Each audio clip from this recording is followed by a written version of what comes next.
Hi everyone, Janet here again from Successful Slimming, and in today's video I want to talk to you about Christmas. Yes, Christmas is only just over 7 weeks away, so now's the time that we could start thinking about what outfits we want to wear and actually whether we can drop a dress size in that time. Now, a dress size is completely doable in just over 7 weeks.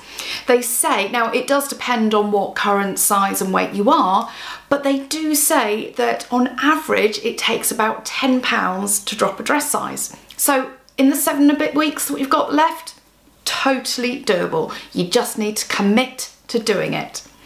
Now, one thing that I did last year was I actually bought myself a dress in a smaller dress size, and I'll actually show you.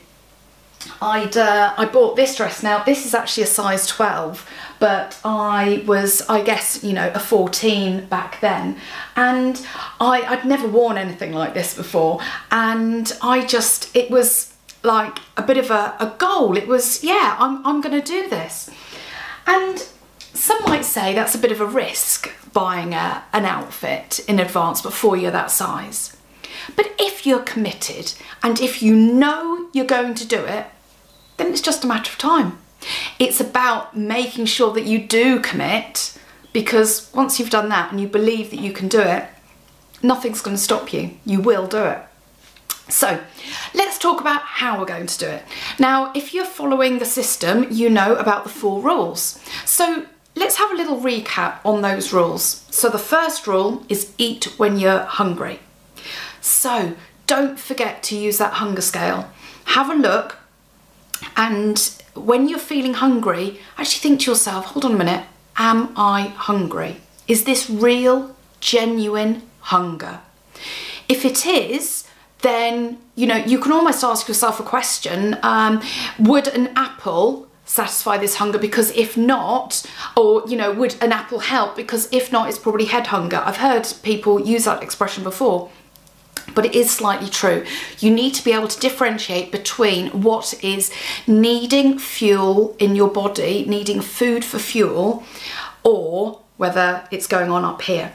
So have that dialogue with yourself. Am I hungry? If actually it turns out that it's more head hunger, then do something like the havening. There is my other video, you can find it, I've got a link somewhere up there, so have a look, and I know that that will be able to help you, because I used it as my SOS. If I ever felt a bit weak, just do the havening and it would really help. So the second rule is eat what you want to eat.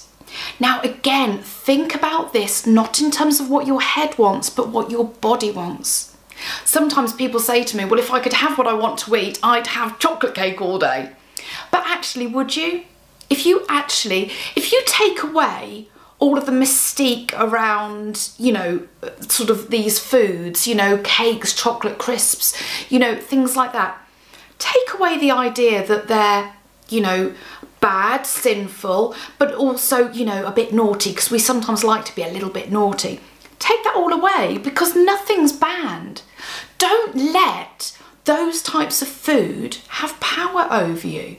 You know, we are strong men and women in this group, and I know that if we set our mind to something, then we can do it. Now, don't let those crisps, chocolate cakes and things control you. You go, no, actually, I am genuinely hungry, so what do I want to eat?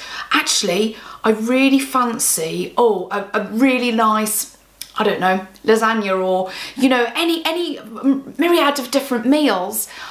But think about what it really is that your body wants, because I'm telling you something, your body does want a healthy, balanced diet. And if you listen to your body, you will start to make healthy, balanced choices.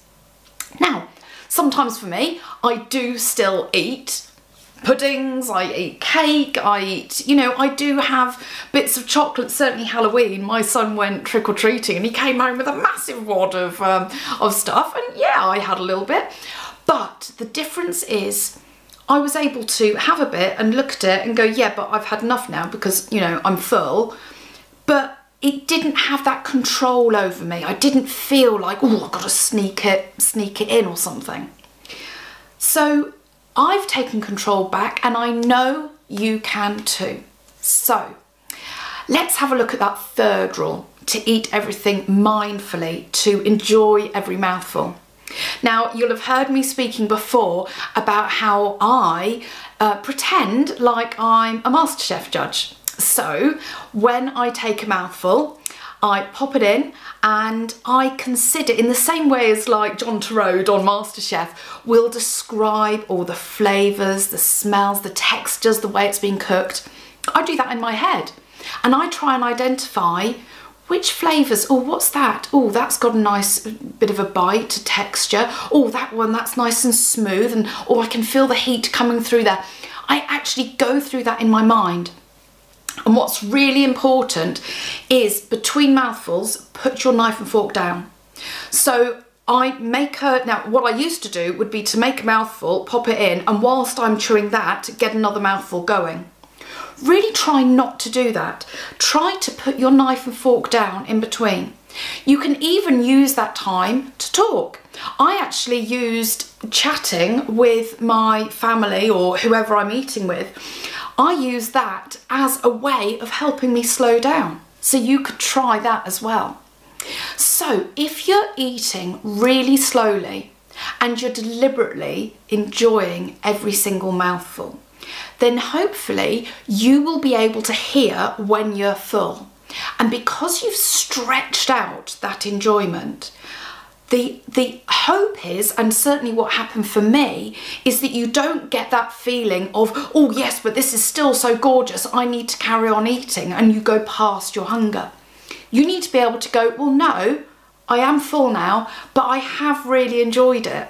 You know, once you put the knife and fork down and you leave it for 5 minutes, that feeling of having maybe missed out on the last few mouthfuls, that's gone. And actually you get a feeling of empowerment to be able to leave food on your plate. You'll be like, wow, I did this. This is fantastic. Yeah, I did it. Come on, group, tell us. Because it's such a culture change for a lot of people that to be able to do something like that, it needs celebration. So try and do that now. Sometimes people say they have difficulties eating mindfully, maybe because their situation at home is that you don't have a dining table to sit at, and maybe you've got food on your lap in front of the telly, or you've got other family members that make it a little bit difficult for you to eat mindfully.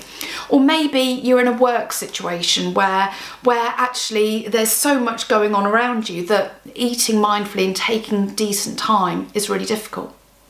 Well, what I therefore suggest you do is to actually serve yourself a much smaller portion. Put it on a smaller plate so it doesn't feel so small, but deliberately serve yourself a much smaller portion.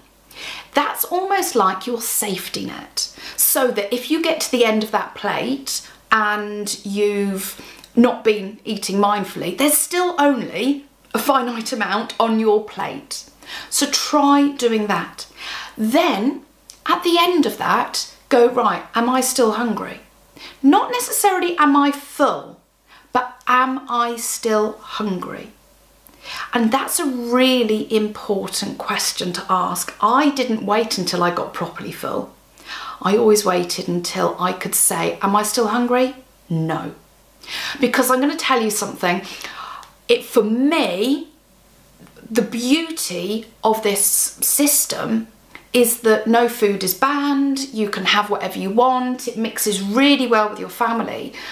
And I still eat a very similar balance of food, a very similar diet to what I ate before. The big difference for me is the size of my portions has reduced dramatically, and that's where I've lost the weight. Do you know that apparently to lose a pound in a week, you have to save 3,500 calories. That's 500 calories a day. Do you know what? That is completely doable. And if you just reduce the size of your portions so that actually you get to that stage, you go, hold on a minute, am I still hungry? No. and that's it, you stop, I'm telling you, you are going to lose weight. Do you know, we are strong, capable people. There is nothing that is going to stop you from doing this if you really want to do it. What you've got to do is just commit. We've all been in the same place and there's no reason why you can't do it. I've had challenges through my life and I've explained some of those to you recently, but the key thing is you just keep going. So let's drop a dress size for Christmas. I would love it if everybody was to comment and say what current dress size they are, and then when Christmas comes, let's have a little tally. Let's see and celebrate real success, because I'm telling you, when you get to put on that dress and everybody starts to notice, you're gonna feel fantastic. So I hope that's helped. Let's do this, and as always, I'll speak to you soon. But if you would like to subscribe to my channel, then please do. I think you should be able to subscribe somewhere on this side of the screen. And anyway, lovely to see you again, and I will speak to you soon. Bye bye.